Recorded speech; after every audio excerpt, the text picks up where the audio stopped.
talking a little bit about analytic philosophy of religion in dialogue with Islamic philosophy as this has developed over the course of the past 20-some years that I've been in Iran.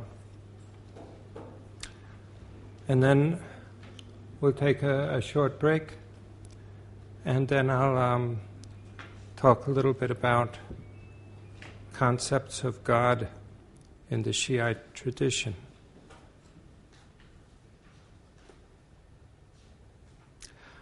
First, we need to understand something about philosophy of religion. Philosophy of religion is a name that was actually, it goes back to Hegel. The first lectures in Religionsphilosophie, or philosophy of religion, were a series of lectures that were given by Hegel at the University of Berlin over several courses. And then, but Hegel had a special meaning for philosophy of religion. Hegel's idea of philosophy of religion was dialectical progression of ideas leading to a more perfect conception of religion and things like this.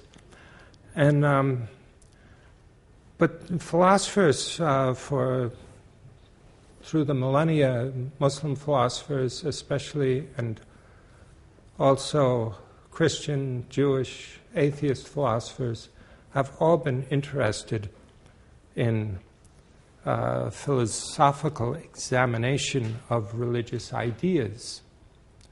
So, philosophy of religion later in the 1950s became a popular term in English used for the philosophical examination of religious ideas, particularly in the tradition of analytic philosophy.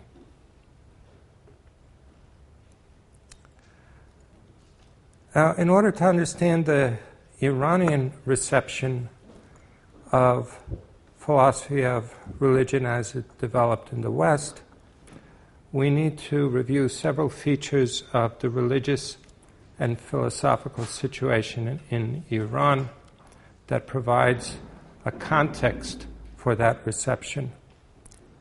The first factor that I'd like to mention is rationalist tendencies in Shiism. So first we have the Shiite theological tradition, which itself is a rational tradition, which in many ways is comparable to the rationalism that one finds in Roman Catholicism. For both Catholics and Shiites, natural theology is affirmed.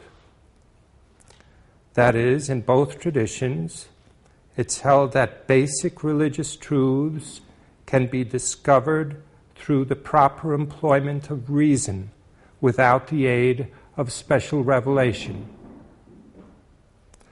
Among such truths of reason, the Shia have traditionally included the following: the existence of God, the oneness of God, divine eternity, the identity of the divine essence with his existence, which is also a feature of Thomistic thought in Catholicism,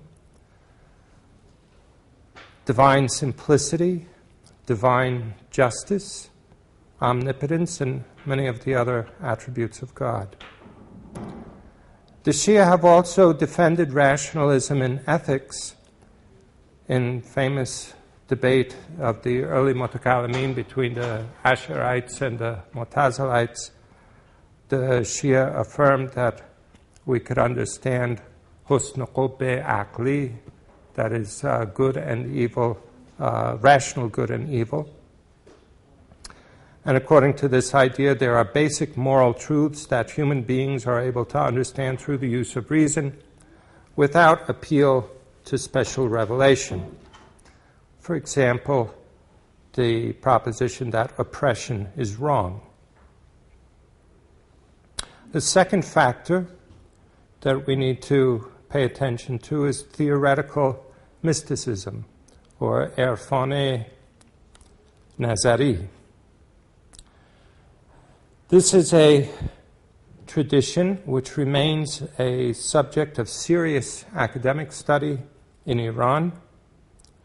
Most important in this tradition is the school of Ibn Arabi. And when I say it's a subject of serious study, I don't mean it's uncritical study. There's lots of criticism of this tradition as well, but it's a university topic, and it's also a topic of discussion in the Jose, in the seminaries. An attempt is made in this tradition to rationally systematize the direct apprehensions and spiritual developments that occur in the course of practical mysticism. What emerges from this is a system for understanding religious truth, which is somewhat analogous to what we find in Western mystical traditions in the works of Meister Eckhart, and because of this, there have been comparative studies between Meister Eckhart and the Muslim mystics. And third, there's the tradition of Islamic philosophy. The tradition of Islamic philosophy is particularly strong in Iran. It's a tradition that features such figures as Ibn Sina or Avicenna, Sohrawardi, and Mullah Sadra. The tradition also draws upon the theological and mystical traditions that I mentioned previously, but also adds a peripatetic or Aristotelian line of thought, along with influences that are more Platonic and Neoplatonic. Fourth, there's the study of Western philosophy in Iran. The study of Western philosophy in Iran has its own history, both in Iranian universities and in the seminaries. In the universities, Western philosophy has followed a generally historical track, focusing on giants and not giving too much attention to contemporary philosophy. This has begun to change as more and more professors in Iran have studied abroad, either for doctorates or postdoctoral studies. About 20 years ago, there was a famous dispute in Iran between those who favored Heidegger and those who favored Karl Popper. And the repercussions of this debate are still being felt. In the seminaries, Western philosophy became a topic of discussion in response to the encouragement of Allama Tabatabai, Shahid Motahari, Shahid Beheshti, and Ayatollah Misbah above all. At first, this group above all. At first, there was a tendency to see Marxism as a philosophical threat that needed to be answered on the basis of Islamic philosophy. This approach was then expanded to other Western philosophical and ideological currents, such as positivism, secularism, humanism, and modernism. As seminarians, the talabes acquired university degrees and began to study abroad. Their approach to Western philosophy has become much more nuanced. In addition to the universities and the seminaries, we should also mention the Iranian Academy of Philosophy, which was founded by Dr. Sayyid Hussein Nas prior to the revolution and is still in operation today. The Academy has promoted the study of comparative religion and mysticism in addition to philosophy, and several of its members have promoted the traditionalism of Dr. Nas. Fifth, there's a tradition of comparative religion in Iran, particularly comparative works between Islam and Christianity. This has been actively promoted by the Iranian Academy of Philosophy in Tehran, which I mentioned, and by the Center for Religious Studies, which has now become the University of Adyan Mazahib, which was founded in 1995 by Sayyid Nawab in order to introduce seminarians to the major religions of the world and to promote an understanding of the positive points that can be found in each of the major religious traditions. The emphasis is on gaining an accurate understanding of the teachings of world religions and to search for common ground rather than apologetics.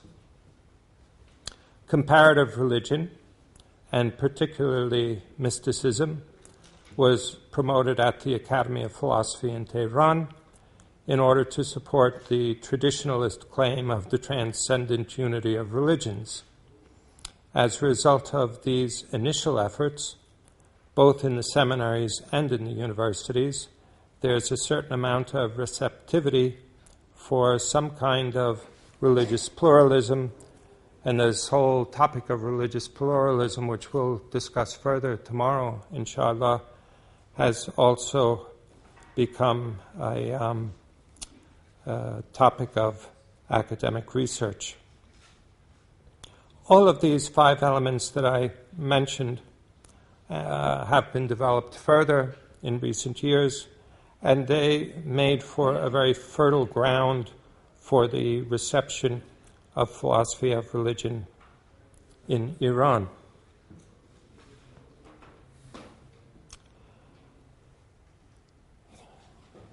General tendencies and attitudes are difficult to gauge, but the impression that I have on the basis of personal experience after having worked for many years in Iran, teaching and advising students of the philosophy of religion, can be described under several headings. I should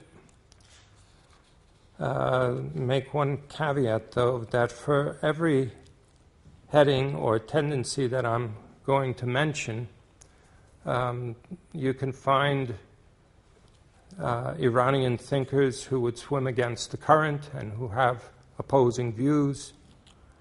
It's easier to pick out features of the mainstream of current philosophical attitudes exhibited in Iran than it would be to do in Europe or the United States, but nevertheless, the philosophical community in Iran is by no means monolithic, and there are a lot of different kinds of ideas that people have about these issues. So, first, I should mention rationalism. There's a strong tendency that continues toward rationalism in the Shiite philosophical and theological traditions.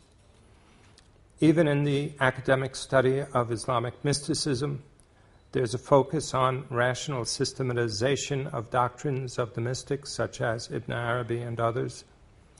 The tendency toward rationalism makes analytic philosophy of religion attractive to Iranians because of the emphasis on logical argumentation, analysis, and precision.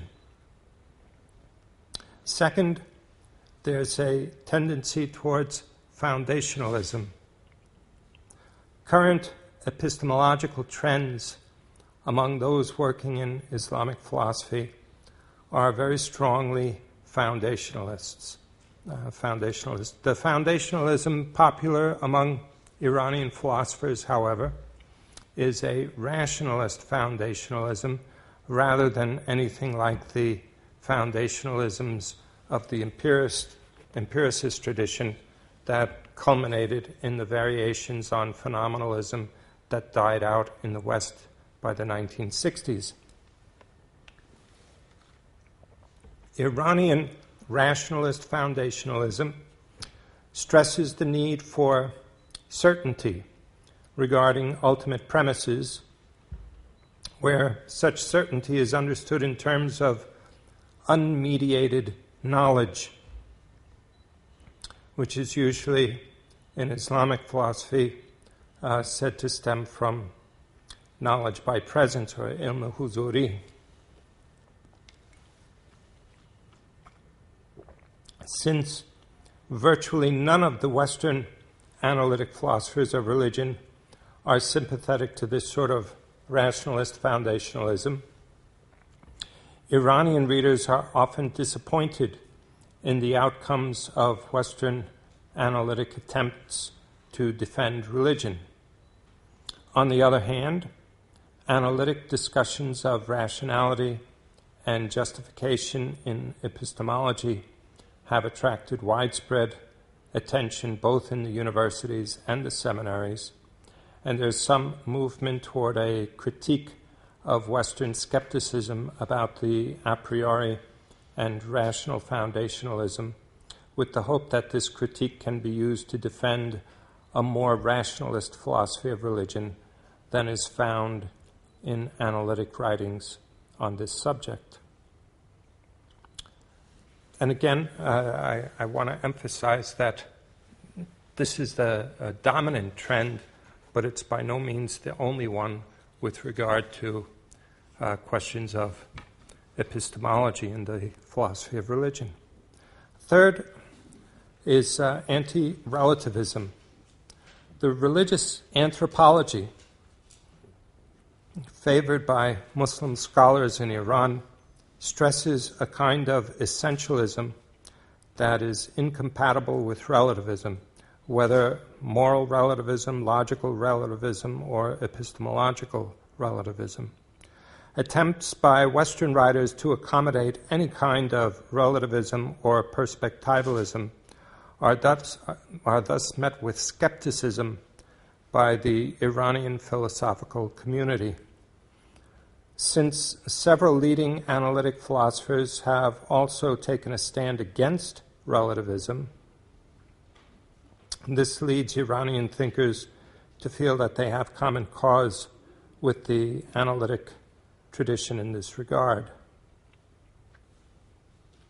So when analytic philosophers, for example, criticize the relativism that you find in the postmodernist tradition, Iranian scholars generally are rooting for the analytic philosophers to refute the relativists.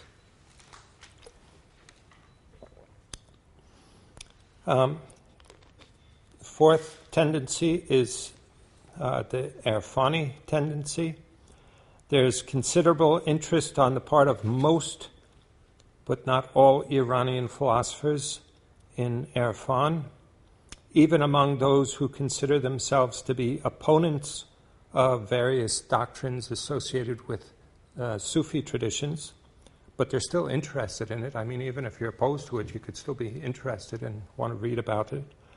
And this interest has stimulated the study of both phenomenological works about mystical experience, as well as analytic discussions about the nature of mysticism. On the other hand, the familiarity with difficult mystical teachings among Iranian philosophers often leads them to view the religious attitudes of analytic philosophers of religion as being somewhat superficial.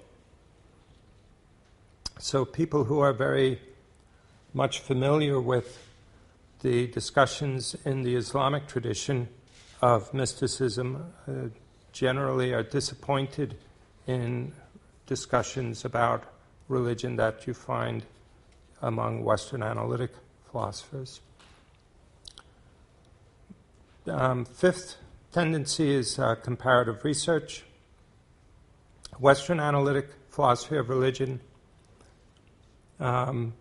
provides a rich ground for Iranian students and scholars to do comparative research, both comparative philosophy and comparative religion. First, because the clarity of the writing style of analytic philosophy of religion makes it easier to digest for those who are still struggling with texts in the English language. And secondly, because the attention given in analytic philosophy of religion to such figures as Anselm and Aquinas share many philosophical presumptions with thinkers in the Islamic tradition. And many analytic philosophers of religion issue a clear challenge to religious belief that stimulates a response in those who would like to defend their faith. And the responses from other analytic philosophers to these challenges also provokes attempts to evaluate the extent to which such responses can be adapted to an Islamic environment. Sixth is the topic of religious pluralism, which we'll go into more tomorrow, inshallah. Since analytic philosophy of religion is usually written from a Christian perspective, when it's read by Muslims in Iran, it raises issues pertaining to religious pluralism or diversity among religions. And these issues have also been treated by Muslim authors and by those working in the analytic tradition of philosophy of religion. And Western writings on this issue have also drawn particular attention from Muslim thinkers.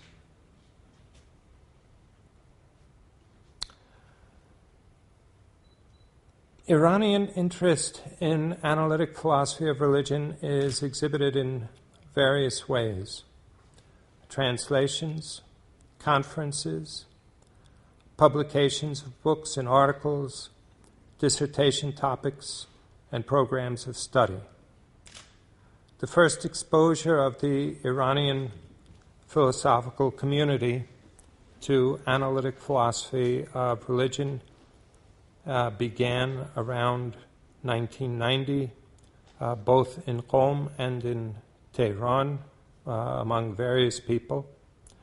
At that time, most Iranians assumed that since the West was a secular society, that there was no serious work being done on such topics as the proofs for the existence of God or paradoxes about divine attributes.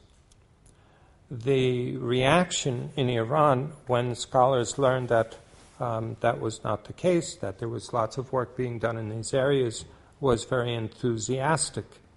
They wanted to know what was being done and by whom, and how it compared with work that had been done in their own traditions. I remember once going to a conference, and a scholar asked me, I had a book with me, and he asked me, what's your book about? And I said, it's philosophy of religion. And he said, philosophy of religion, well, what's that? What kind of questions do they have? And I said, well, there's a chapter about existence of God and another chapter about the divine attributes, and then there's a chapter about the problem of evil. And he said, why? You should translate all of their questions to Farsi and we'll give them the answers and solve their problems. We have all these topics, And then, so this kind of attitude of, that we're talking about the same kind of things, this is something that really stimulated interest in this subject. And there's been some disputes, more or less famous in philosophy of religion, which have come up, and these have issued in this, there's this topic now they call Kalam Jadid, whether we need a new kind of theological approach to particularly modern issues in philosophy. And as a result, many intellectuals and students in Iran came to associate philosophy of religion with specific topics, particularly as they were introduced by people like Dr. Abdul Karim Saroush, or even with the positions that he advanced, most notably the idea that our understanding of religious teachings expands and contracts with other social changes. And these people were rather surprised to find that in the English language text on the philosophy of religion, there's hardly any discussions of these kind of topics that were associated with the term falsafe din in Iran. It's also commonly assumed that the philosophy of religion must be neutral with regard to all serious positions, with regard to all religious positions, and must proceed on the basis of assumptions that can be established by a pure and completely secular reason alone, which was something that was very surprising to me. And this continues. We had a seminar at the University of Qom maybe 3 or 4 years ago, and the panel consisted mostly of Catholic philosophers. There was a Protestant, I think 2 Protestants, and the rest were Catholics. I'm not sure. But the students asked what was the relation between philosophy and religion. And all the Christians on the panel said, well, philosophy and religion, they support one another, and they complete one another somehow. And the students, the Iranian students, were upset with this answer and insisted that no, philosophy should be completely separate from religion. And there's a unfortunate tendency among many of the university students in Iran today to think that the Islamic philosophical tradition is somehow flawed because it's really theology in the disguise of philosophy. And so there's this tendency among some of the professors and students in Iran to want to create a kind of philosophy that's purified of religious influences. Perhaps the most famous Western analytic philosopher of religion in Iran is an American philosopher named Alvin Plantinga. Alvin Plantinga is retired now. He used to teach at Calvin College. He's a Calvinist. And then he moved to the University of Notre Dame. Notre Dame is a Catholic university in New York. He was asked why, as a Calvinist, he moved to Catholic college. And he said that he thought maybe he'd try out for Pope, because there was never a Protestant Pope before. But he came to Iran, and he was just astounded that there were so many people who were interested in his work. And everywhere he went, he was just mobbed by students who were asking him questions and wanted to know how comparisons could be made between Islamic thought and Christian thought as well. There have been Iranian journals that have featured articles about him. At least one special number of a journal published by the University of Qom was dedicated to a discussion of his work. Several of his books and articles have been translated into Persian language. And I have to tell you one story about his visit here.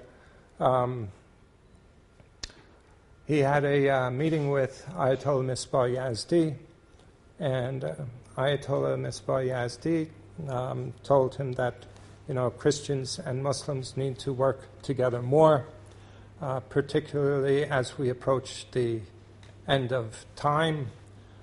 We believe that at the end of time, Christ and the 12th Imam are going to come back together to lead the world to a period of peace and justice. And then the following day, Plantinga had a meeting with Ayatollah Javadi Amali, and they talked about existence and some other metaphysical topics most of the time. And then at the end of their meeting, Plantinga said, yesterday I found out that you, Shia, believe that at the end of time, the 12th Imam and Jesus are both going to come back. Is that right? And Ayatollah Javadi said, yes, that's our belief. And he said, well, he said, as a Christian, I've been thinking about this, and I think that, at the end of time when Jesus comes back, if your 12th Imam wants to come along, why not? And this was a very interesting exchange between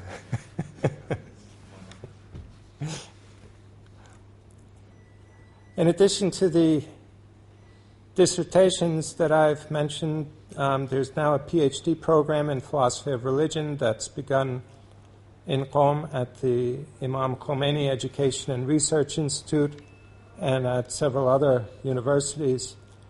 There have also been a number of conferences in Iran in which papers on philosophy of religion have been presented. There have also been interviews on Iranian television with Western philosophers of religion. And several journals regularly feature articles in philosophy of religion. Perhaps the most famous is Naqd o Nazar, which is a semi-academic, semi-popular journal, which is published in Qom. And a number of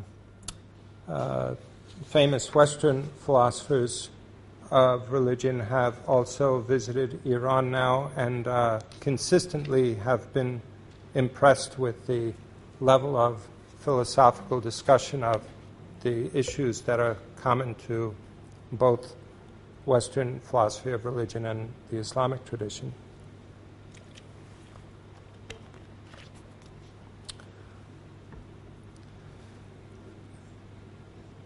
As I see it, the tendency that we find now